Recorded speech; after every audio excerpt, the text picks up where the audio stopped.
Hello and welcome back to the Shed Geek Podcast. Here's a message from our 2025 studio sponsor. Let's be real. Running a shed business today isn't just about building great sheds. The industry is changing fast. We're all feeling the squeeze, competing for fewer buyers while expectations keep climbing. And yet, I hear from many of you that you are still juggling spreadsheets, clunky software, or disconnected systems. You're spending more time managing chaos than actually growing your business. That's why I want to talk to you about our studio sponsor, ShedPro. If you're not already using them, I really think you should check them out. ShedPro combines your 3D configurator, point of sale, RTO contracts, inventory, deliveries, and dealer tools all in one platform. They even integrate cleanly into our Shed Geek marketing solutions. From website lead to final delivery, you can quote, contract, collect payment, and schedule delivery in one clean workflow. No more double entries, no more back and forth chaos. Quoting is faster, orders are cleaner. And instead of chasing down paperwork, you're actually running your business. And if you mention Shed Geek, you'll get 25% off all setup fees. Check it out at shedpro.co/ShedGeek. Thank you, ShedPro, for being our studio sponsor, and honestly, for building something that helps the industry. Okay, welcome back to another episode of the Shed Geek Podcast. And I sprung a fast one on you here, Cord. Oh, you've already got one. Did you bring a hat to this?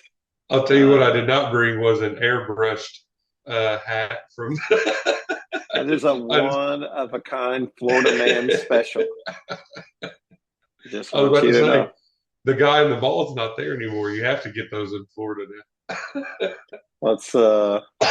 I like to refer to my buddies over at Steel Kings and do my little Jared Ledford impression here for those of you who are watching with my backwards hat and my beard's growing out now. It's crazy how a backwards hat just takes 10 years off of a man. You know, you throw that hat on backwards and you're 35, Shannon. You know what I'm saying? There we go. I feel cool, and I also feel like I offer no solution to the sun when I go outside with a hat this way. Yeah, for sure. So, For sure. anyway, You feel silly with your hat backwards and your hand, like, blotting out the... If only I had a tool because of the sun. It's backwards hat.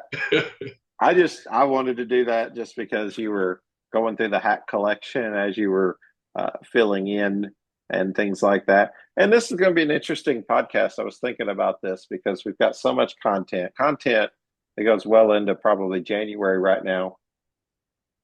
And I got to thinking, we put these episodes out on a Friday in sort of a series or something like that, where we're now doing Steel Kings Monday and then Shed Geek on Wednesday and Friday.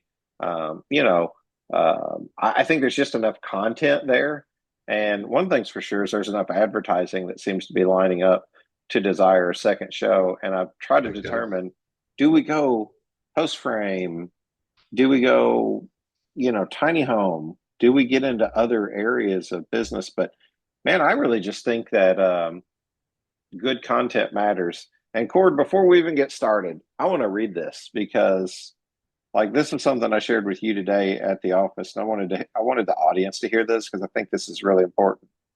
I came across the social media post that said this today, and it really, really got me. It said, why most content fails. It's written for the creator, not for the consumer. You share what you find interesting. They want what's useful. The gap between interesting and useful is where most creators die. Serve, don't express. And I just thought that was powerful. And I pulled it up specifically for this podcast to kind of set the tone for maybe this podcast or future podcast or whatever, is that the idea of creating content to be useful needs to be more than hear ye, listen to all that I have to say. Right. And it needs to be more than just more than interest, more than wonderment, more than a hobby, right? Like, I think you and I, even just over the course of the last um, couple months, I mean, this is not a concept that, is exclusive to content creation, right? Of course, it's more poignant probably in content creation because people either listen to you and find you useful or they don't. But I mean, this is a business concept, right? I mean, how many businesses lose track of the consumer, right? You wind up selling to people who you presume, are your peers, right? You wind up, and this is, not to be just jumping right out of the gate too awfully critical, but I mean, this is something that is happening so often in the industry, right? Because these conversations that you have with people about how to sell or what the product offering is, what the styles are, all those things, we wind up talking right over most consumers' heads. We wind up going at them with a list of features that you only know are valuable if you are deep in the industry, right? And so, anyway, not to just get too. No, me and you can't go long. This is the problem. Me and you, we're giving the industry a quick glimpse into what it looks like in a truck ride, going to Pennsylvania right now. Right. They're just seeing Cord. Like, we almost need to call it Cord and Shannon Unplugged or something like that, because they're just seeing like how me and you really operate in real life, and we're just bringing that to a recording here through the podcast. I wrote this down. We're not going to run down this rabbit trail because we'll get lost really quick. But I wrote this down when you said, something about to consume, the way your peers consume. I wrote this down on sales specifically. If anybody wants to like quote this and put it on a little wooden sign in your office and take a picture, I'll be tickled. But I wrote this down. It said, I said, people sell the way they buy, not how the customer buys. Right. And how many times have we got into that situation where people sell the way they buy and not the way consumers buy? I got a big day tomorrow. I have a fully finished 18 by 40 cabin that's going to require 2 to 3 meals to get it delivered. Way back in the sticks and down a dirt lane. With all the rain we've had lately, it's going to be a mess. Well, it needs a bigger mule. Well, when you talk, Cardinal listens, and you asked for it. With its diesel-powered 69-horse engine and capacity to move 40,000-pound sheds, the Mule 9069 is ready to turn your big days into just another day in the good life. Ah, that's right. You're talking about the one they had up in Michigan at the shed show. That monster mule, that thing was awesome. That's right. It's the one you've seen at all the shed hauler barbecues. Man, yeah, there's nothing like a little diesel donkey to make my day go so much better. How many times have me and you talked and it's like, well, I'd never do that because I do this, this, and this. And I'm like, what's funny is we're not selling to a bunch of Cords or a bunch of Shannons. We're selling to everybody. And when we're selling to everybody, you have to take the way people buy into consideration and not just the way you buy into consideration. So if you're only selling the way you buy, you're only going to reach buyers like you. That's right. And you're absolutely right. And again, I mean, like you said, I guess we can go long and do a few, but, not to get too just straight into, my kind of background and expertise and what I've done and my view on marketing, right? But, the other thing is if you're not adequately gauging both the knowledge level and then grading, the sort of cold, warm, hot, right? Like if you're not taking the temperature and judging the education level of your customer based on, and again, a lot of my life has been spent in digital. So I think of this in a digital way, but I've also, sold tractors on a lot. I've, I've been very hands-on as well. So this applies to all, but especially in digital leads where you don't get the advantage of looking someone in the eye, right? And being like, oh, this guy does not know, how to clutch, he is not going to know how to put this power shift, right? The shuttle shift into gear, right? If you can't kind of judge that, looking somebody in the face, then you have to have strategies to judge that whenever you're thinking about how you're presenting your products and your solutions, digitally, and what kind of funnels those people are falling into, what's their education level, and how, hot to trot, right? Are they ready to buy? Or is this someone who is, maybe they're aware of, a lot of people are aware that are not even aware of the problem that they have, right? Sometimes you have to educate people on there is this problem. Sure. Yeah. And then you have to educate them on the solution. Then you have to educate them on the fact that you are the best provider of that solution, right? And if you're not making all those judgments and trying to sift people into kind of different messaging categories, we call them lead funnels, but at the end of the day, you're just figuring out how you talk to somebody.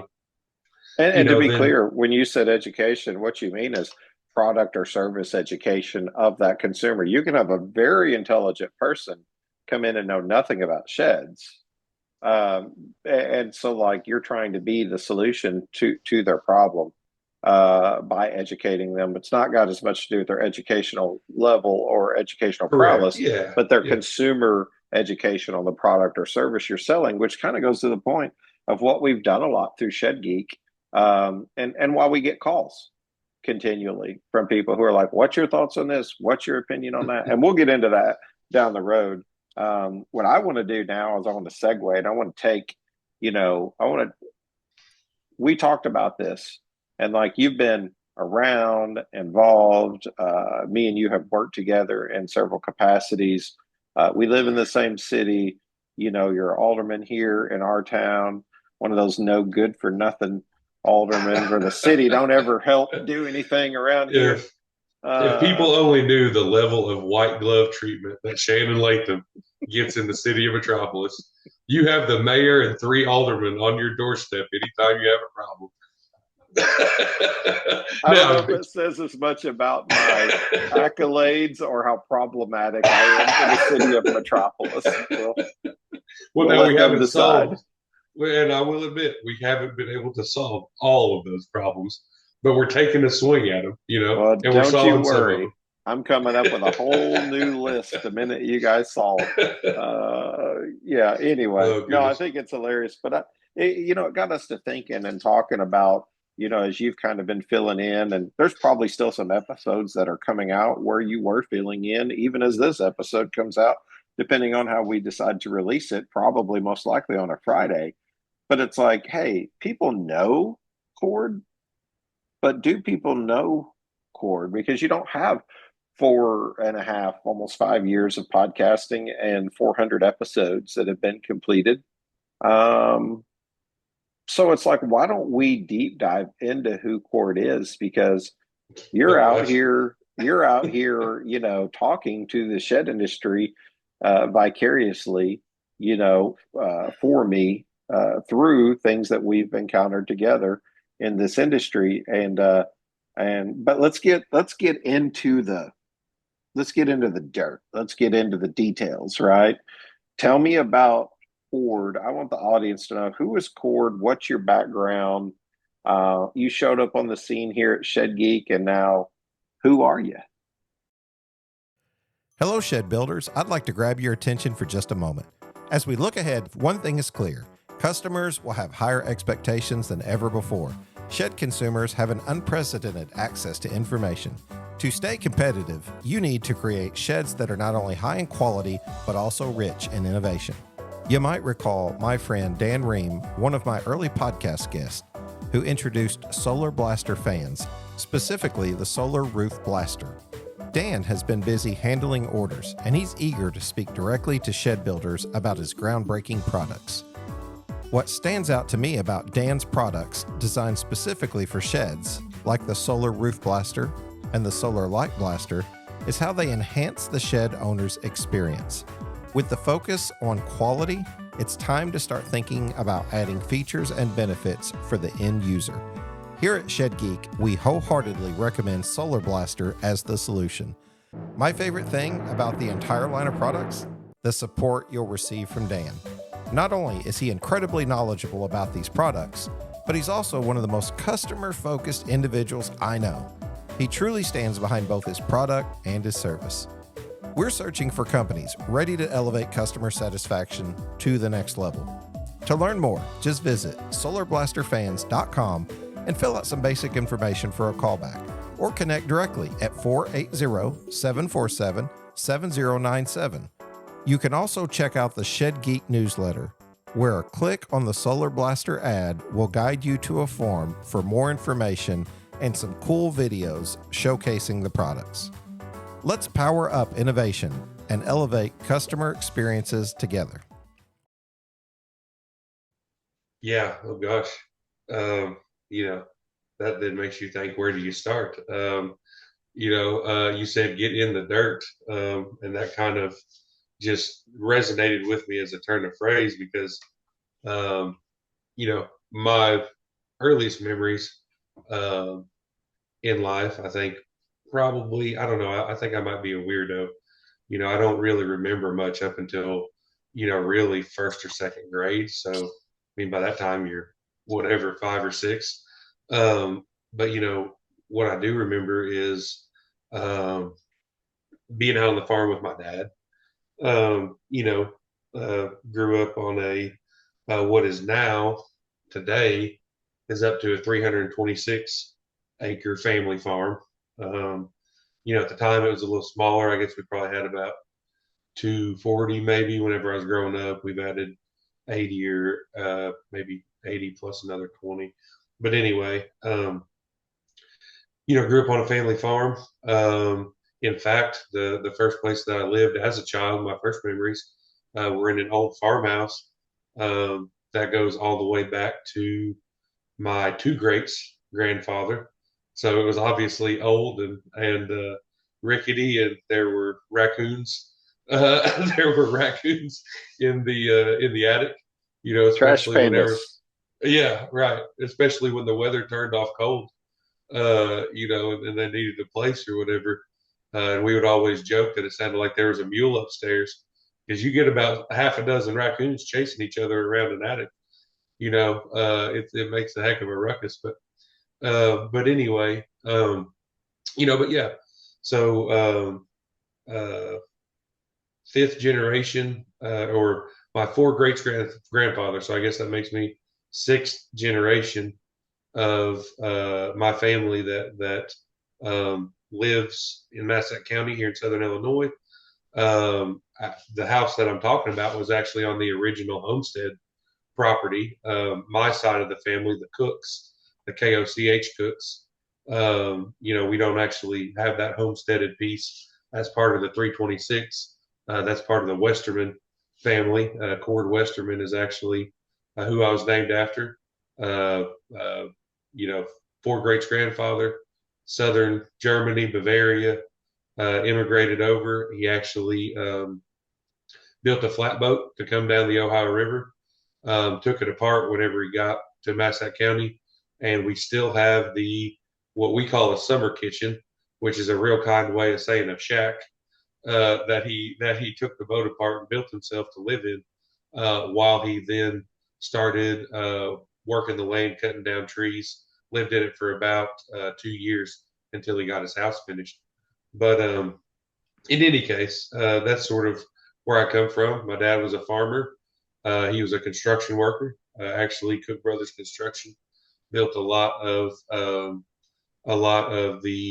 subdivisions here in Massac County, Diamond Lake, some of the kind of the nicer subdivisions, and then in the late 80s, it got to the point where my uncles felt like they were either going to have to start building spec homes and really take out a lot of debt, and put themselves in a bad spot while they're all, just having young families. I wasn't even here yet.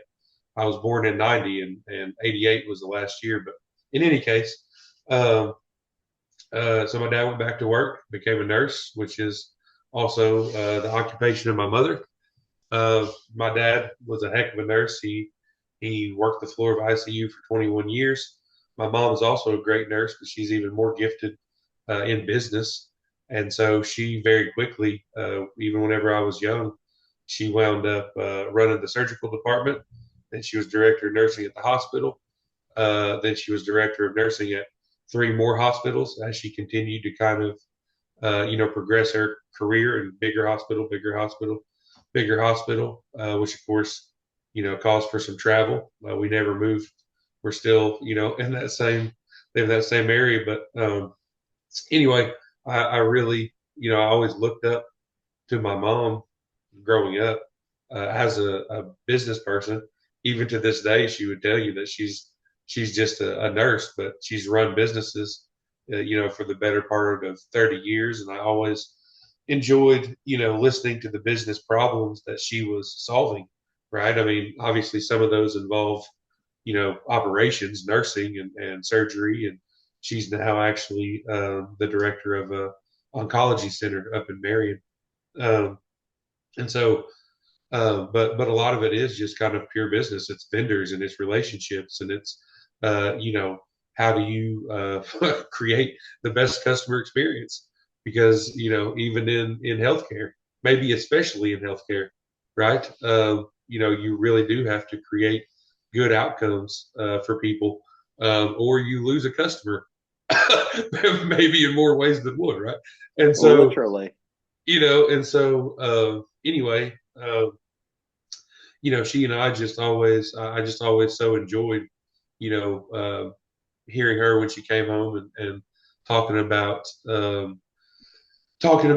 what challenges she faced and what creative outcomes, she was able to achieve. And it was so different from my dad, who just wanted to go and, go and clock in and give absolutely incredible customer service to his patients, to the point where, one of the things he was known to do, the heart doctors always wanted my dad to be the nurse for their patients in the ICU after they had come out of, bypass surgery. And it's because my dad would roll the patients from their back to their right side, to their back to their left side, to their back to their right side, right, over and over and over, to keep that fluid off of their lungs, right, to keep that fluid moving and circulating and getting back into the bloodstream and evacuating, and not causing that fluid to set on the heart, set on the lungs. And he would do that in 15-minute increments whenever the chart says to do it in, 2 hour, 2.5 hour, 3 hour increments, right? He said, no, that's not good enough, right? If you want them to get better, then you stay in the room with them all night and you hold their hand and you make sure that they move around every 15 minutes. And so just a super dedicated guy. I hope that I got some of those good qualities from him too. But so, yeah, I mean, that's kind of where I'm from. And then,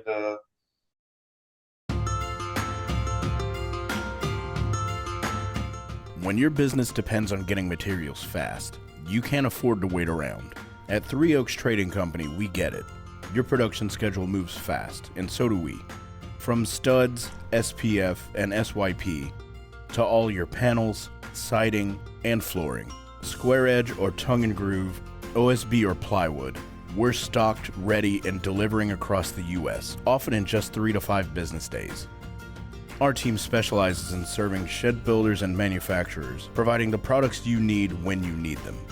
Because your next build shouldn't be waiting on a delivery truck.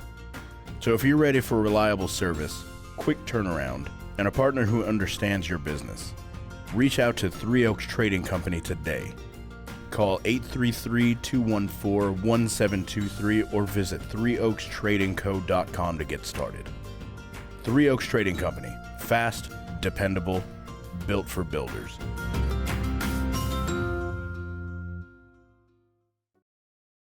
Wound up going off to school to Murray State, after I graduated high school, and went to a couple years junior college. Did my part to save some money and not just go straight off to the big school, got a degree in marketing communications.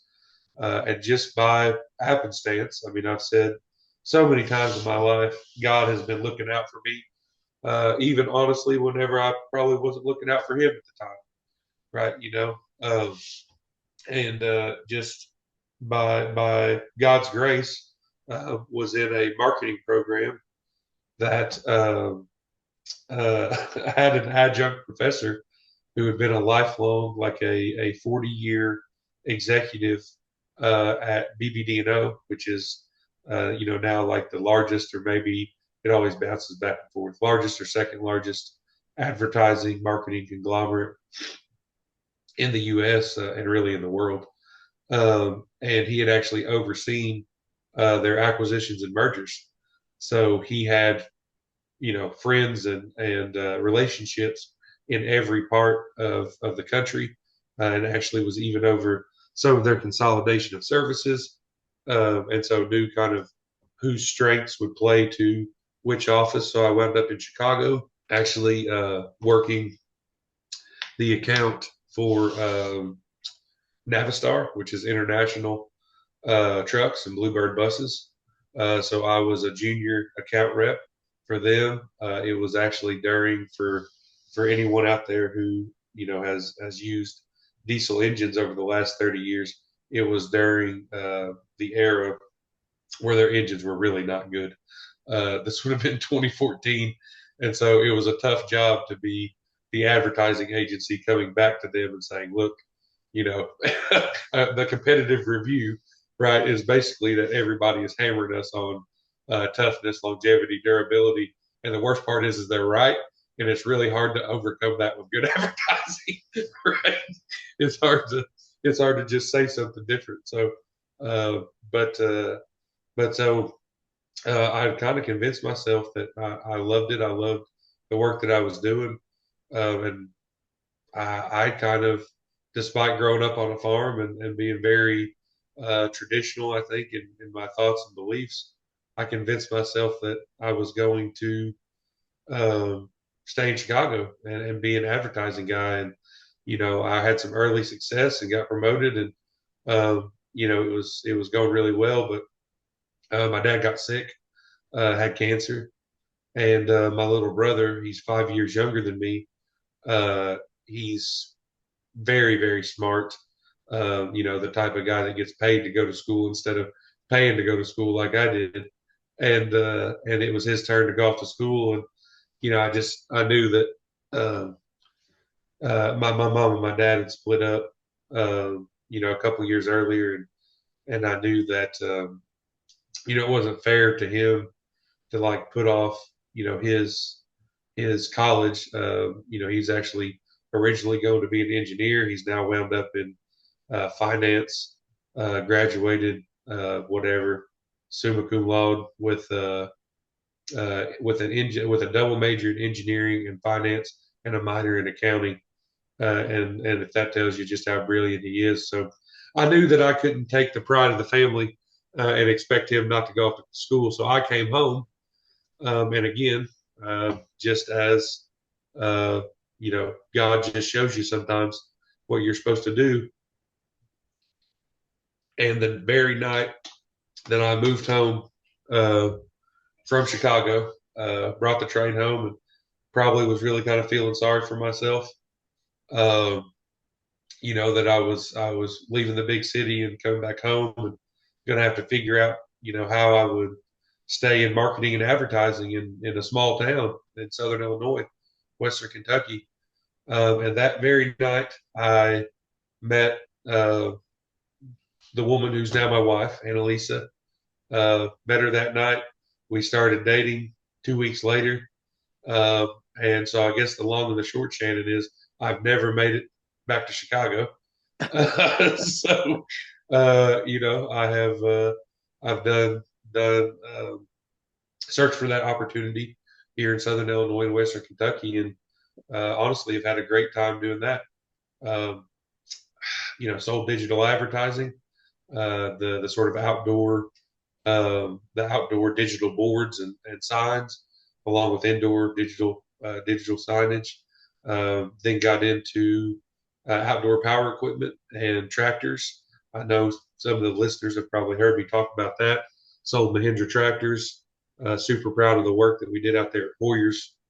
Number one in sales in our region, 4-state region, or 3.5, half of Tennessee. And then got into healthcare because I figured if I'm going to stay around, I might as well do one of the two things that is reliable in Western Kentucky, which is either the river industry, shipping, or healthcare. Of course, this was before I realized just how big sheds are in Western Kentucky. So got into healthcare, was the admissions director, and then had a great opportunity to go and be the third person on board, marketing director, sales director at HHO Carbon Clean Systems. And in fact, Shannon, that's where you and I met each other for the first time, because you came and did an interview with Jared English, who's the founder CEO over at HHO Carbon Clean Systems, because I was wanted to do a promotional video for the franchise development side of the business. So I came on as the third employee there, and we grew that business from a single van and a single technician up to 17 franchise locations nationwide. We had not quite gotten a franchise into California yet whenever I left, which is mostly because of the regulation, not because we couldn't have sold a franchise out there. You have to meet a bunch of regulations in California for franchise sales. But anyway, so that's my journey. And then, of course, jumped back on with Shed Geek Marketing and really got back into the agency space, which is, really and truly my first love. As you can probably tell from the way I've kind of recanted this story, is to get back in that mode of, facing those questions every day of who's my customer, how can I best serve them, how can I educate them not only on the solution that I have, but maybe on the problem that they don't know yet that they have, or the inconvenience that they're not aware is an inconvenience.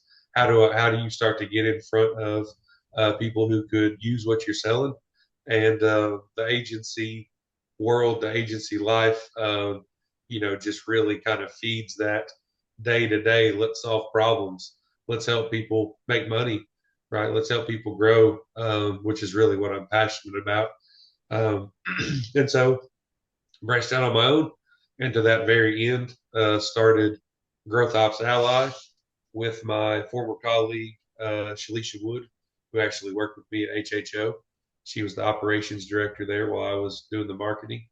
And so we started Growth Ops Ally, which is a fractional C-suite and executive services business, which means that we come in and it's very similar to consulting in the sense that, we want to come in, we want to look through, your total business line. We want to understand how the revenue flows. We want to understand how your expenses flow.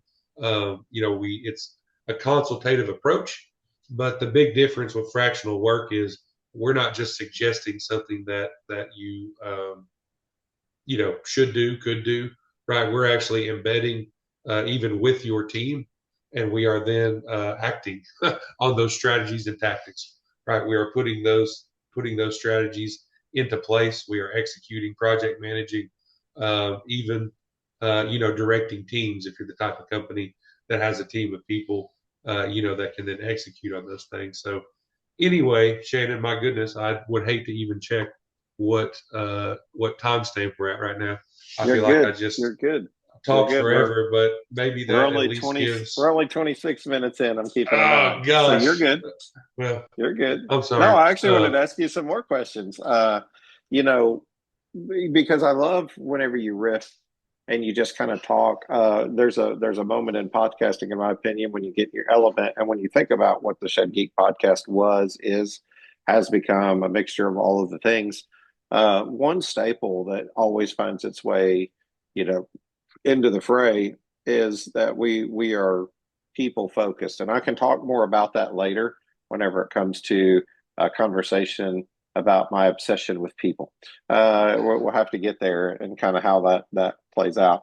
But I wanted to ask you, um, why should I listen to you? What experience do you have? There's got to be some lessons learned through business. There's got to be some credibility, and there's got to be something more than a certificate from a university. That says, "Hey, you read a bunch of books, and a bunch of people talk to you about this stuff." So now you're an Yeah. expert on it. So what are some of the lessons learned that you would say, or some of the experience that's kind of helped you, qualify your own self to say, hey, this is something we want to do, not just because we're passionate, but because we're helpful. Yeah. Yeah. No, absolutely. That's what it comes down to, right? Like where does the rubber meet the road? I mean, for me, again, like this probably harkens back to um, riding in the car with my mom, right? It probably goes back to listening to her talk about when she took her first director of nursing job. Uh, they were 90 days, Massac Memorial Hospital, your next door neighbor here in Metropolis. They were 90 days from shutting the doors on the hospital, right? And 4 years later, she and the CEO were celebrating the opening of the new wing that's now the emergency room, and of course, for those of us familiar with it.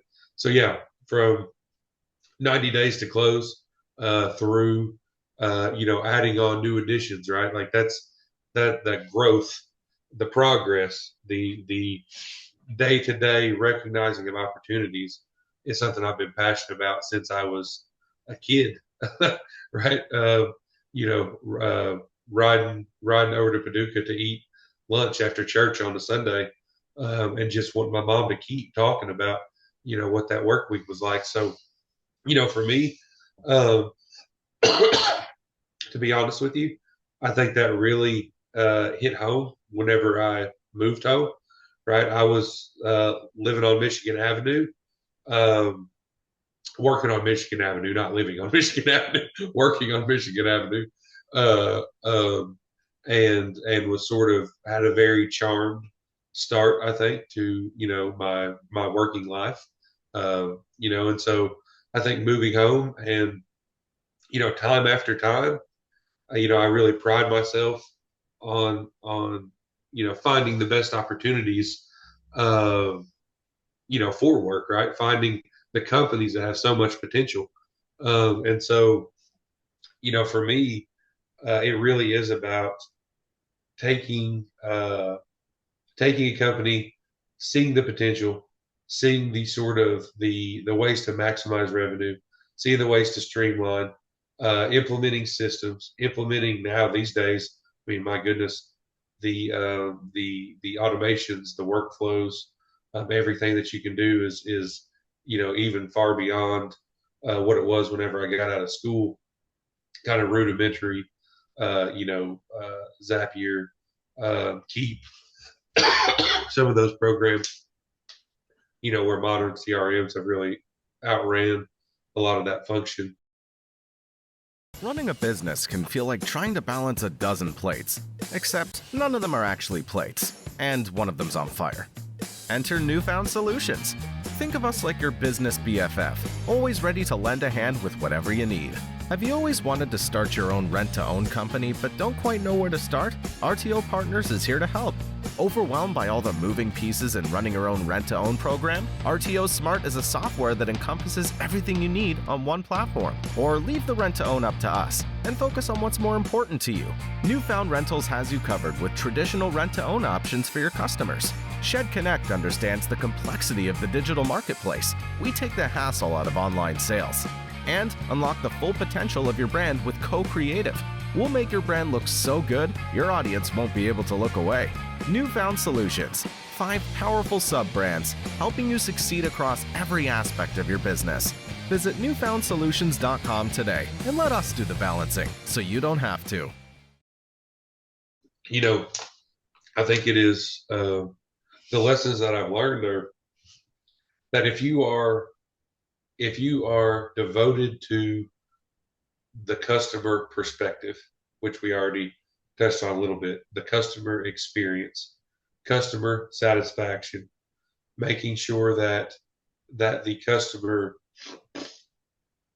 that the lifetime value of that customer is being maximized at every point, right? You and I had a conversation earlier where I said something to the effect of, the person who's most likely to write you a check is the one who's already written you a check before, right? So so really identifying whether it be kind of that traditional consumer space, tractors and outdoor power equipment, similar to, very, very similar as far as even ticket size and the availability of payment programs.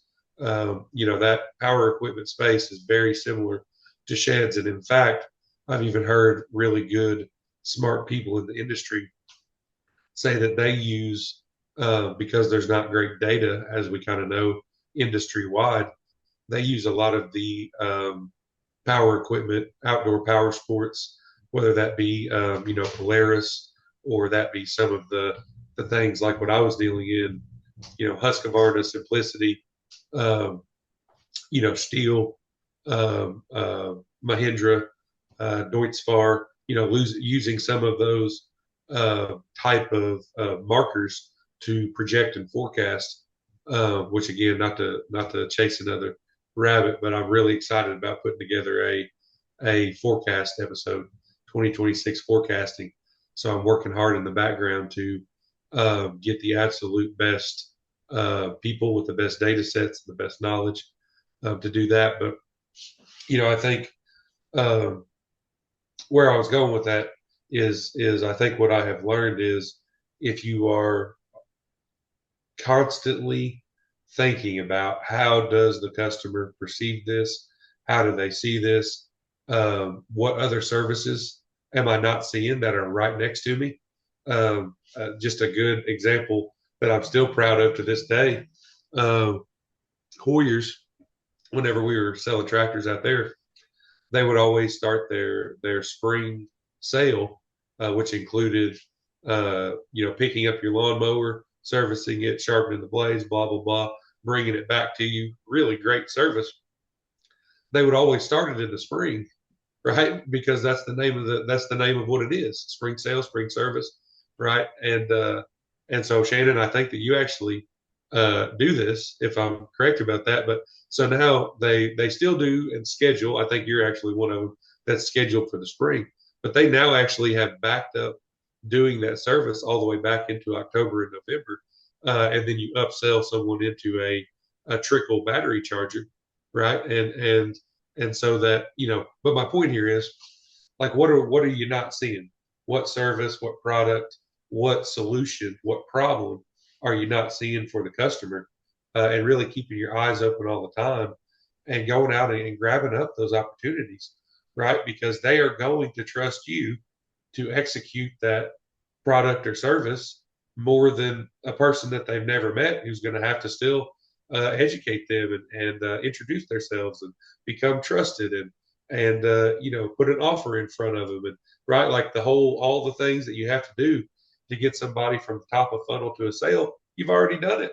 Just tell them that you're doing one more thing, right? And so anyway, I think that philosophy, I think has carried me through to good success and found opportunities, doing the things I love, and the kind of work that I love, even in, kind of small town, Southern Illinois and Western Kentucky. So again, that's probably too long of an answer for what you asked, Shannon. You're fine. This works out perfect because we can segue into another topic, and we get a mixture of Cord and background and just kind of philosophy, who you are, why you're here, what you do, why you do what you do, how you'll be involved moving forward, particularly with Shed Geek, and really my own personal excitement, to be working with you and Growth Ops Ally, because you're kind of multifaceted. You have the ability to fill in on the show. You pick up on things quickly so you can make good content.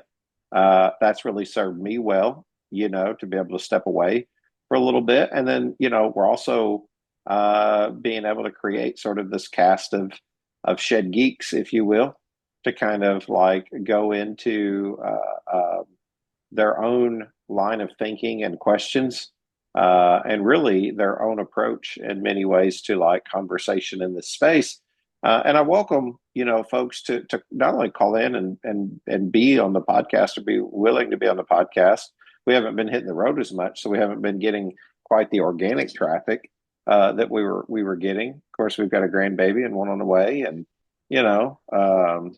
we just have been busy. We haven't had to hit the road as much either. So, but also, for folks who feel like they've got something to say in the industry, who knows? Maybe it's worth giving us a call. Maybe you want to. I don't want to say host an episode, but perhaps, I don't know, co-host an episode or something. We'll just kind of see what plays out. But I did want to wrote down a few different things, and I want to kind of talk about the direction, because now that we're considering doing this 2 shows a week, or I don't know what's going to pan out. We'll have to see. And we may just run a Wednesday and Thursday. A lot of that's got to do with the advertising, and that's probably because we're expanding the advertising opportunities. Um, you know, what's that going to look like? What is your scope in 2026 for advertising with the podcast, and some of the things that this is the cool thing about having you on is we've sat down and went through some of these details and said, well, what are some of the areas that we can capture? Where's our black swan, right? Like what are we missing? What are we not seeing? And this is what you're really good at, which is taking that 50,000 foot view when everyone else is at a 20, 30, or 40, and like putting it into some type of perspective that makes sense for everybody, and then actionable items that you can go execute on and win business and increase revenue, and increase value, not just revenue, you know what I mean, but increase value for the listeners and increase value for the advertisers. So what do you see the expanded advertising opportunities looking like over at Shed Geek? What are we doing different? Yeah. So yeah, you put your finger on it there. Lots of opportunities. Obviously, you're the ultimate connector in this space, right? And so the challenge, which we talk about a lot off air, the challenge is how do you actually monetize and optimize the just making connections and being that helper, being that sort of through point that ultimately lots of things pass through, but then like as quick as they're here, they sort of slip through your fingers, right? And you're like, well, now wait a minute, how did that go exactly? What kind of business is being done there or whatever. So, but yeah, advertising I think is the obvious first step. Number one, just as far as to your point, right, to give more value, not just to advertisers, the vendors, who are on that advertising side, but to the listeners as well, right? The whole point here would be to change some of those formats, right? So, traditionally it has been the digital ads, the newsletter ads, along with then recorded ads that go, into the podcast itself.